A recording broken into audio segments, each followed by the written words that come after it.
Now let's see how the digestion takes place in the intestine.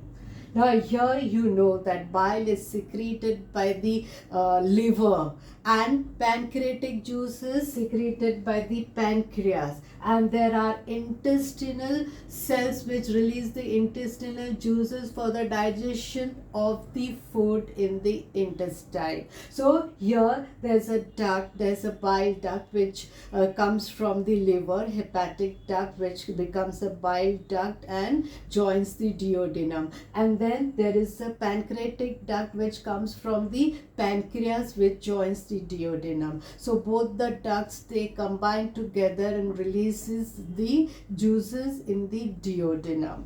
Now here you can see this duct, common bile duct, and pancreatic duct which releases its juice in the duodenum. So here duodenum is the first part of the intestine. Now the liver releases the bile. You all know that the food from the stomach is acidic. That is known as acidic kind. Now it comes into the duodenum. The medium has to change. It has to be made alkaline for the digestion by the pancreatic and intestinal juices, so that these juices, they can act on it. They cannot act in the acidic medium. They will be acting in the alkaline medium. So bile, which consists of sodium bicarbonate, it converts the medium into alkaline, from acidic to alkaline.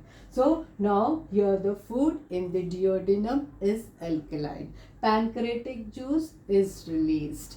Now bile which is released, that helps to convert the medium, and it helps in emulsification of fats. Emulsification fats is, it is converted into small droplets. No chemical change is taking place. It is physical change, that is, it is converted into small particles, small droplets, so that the enzymes can react on it. So that is emulsification of fats. Bile, it helps in emulsification of fats. Now emulsified fat is present in the duodenum. So now let us look at this, what the pancreatic juice is going to do. Now you know that we eat main nutrient, that is fats, protein, starch. All this substance, they have to be digested. They have to be absorbed. They cannot be absorbed in bigger particles. They have to be converted into the smallest form, so that the intestinal lining will absorb them. So you all know we have proteins, and that protein in stomach has converted into some protein has converted into polypeptide. That poly means many, peptide is the small particle of protein. Many peptide chains are still there. Protein and polypeptide, they are present. They will be acted by the trypsin. Now this trypsin is present in the duodenum. It comes from the pancreas. Pancreatic, it is present in the pancreatic juice. But here it is not present in the form of trypsin. It is present in the form of trypsinogen. Now as it enters the duodenum, enterokinase, that enzyme activates the trypsinogen into trypsin. Now start reacting. You have to be active. Don't be sluggish. Active. So trypsinogen is converted into trypsin by enterokinase, the enzymes which is released by the duodenum. So when it starts from the pancreas, it is in inactive state. But as soon as it enters the the duodenum, then there's an enzyme enterokinase which activates it to react. So now it's ready to act upon the protein. So protein and polypeptide, they are acted upon by trypsin. Now trypsin, it converts it into smaller peptides, and some protein, small peptides, they get converted into amino acid. Now this amino acids, they are the simplest form of protein. They can be absorbed. They can be absorbed by the intestinal lining and they can come into our bloodstream. So now this will be absorbed. But smaller peptides are still there which has to be acted upon. Now all this is happening in the intestine.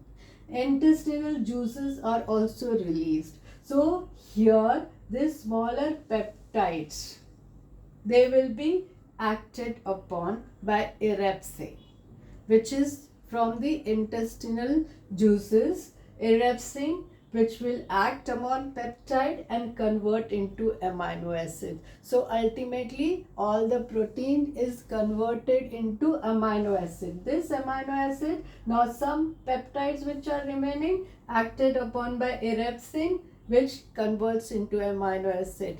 It will be absorbed by the bloodstream. Now, emulsified fats are present in the intestine throughout. Now, some emulsified fats will be acted upon by Steapsin, which will get converted into fatty acids and glycerol. Now, they still have to be acted upon. So, here, this fatty acids here will be absorbed by the bloodstream. Some emulsified fats will be reacted upon by lipase. ACE means enzyme. They will be reacted upon by ACE, which will convert into fatty acids and glycerol. So here fatty acid and glycerol, they will be not into the bloodstream but lymphatic system. Okay, now so this absorption takes place of fatty acids and glycerol. Now we take a lot of starch. Starch has to be converted into glucose, which is utilized by the cells for release of energy, and extra glucose is stored in the liver as glycogen. So here now this starch is acted upon, leftover starch. Some starch is digested in our mouth also. So now leftover starch is acted upon by amylopsin, and it gets converted into maltose. Now this maltose won't be absorbed by the blood because that's a disaccharide. We have to get monosaccharide, the simplest form, glucose. So let's see what happens to maltose. Maltose is acted upon by maltase. ACE means enzyme. This enzyme is specific to react on maltose. It converts the maltose into glucose. That maltose is disaccharide, glucose is monosaccharide. So simplest form, it will be absorbed by the blood. Now this sucrose, again this is disaccharide which is made by glucose and fructose. Here maltose is made by glucose, but here sucrose is made by glucose and fructose. So as it is reacted by sucrase, then it gets converted into glucose and fructose. Lactose, again it is disaccharide. It will be reacted upon by lactase and gets converted into glucose and galactose.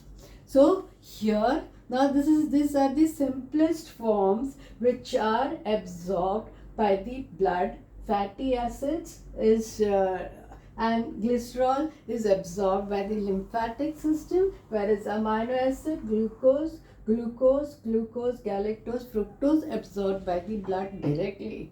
Now this fatty acids also comes to the blood ultimately. So this is how the digestion takes place in the intestine with the help of these enzymes.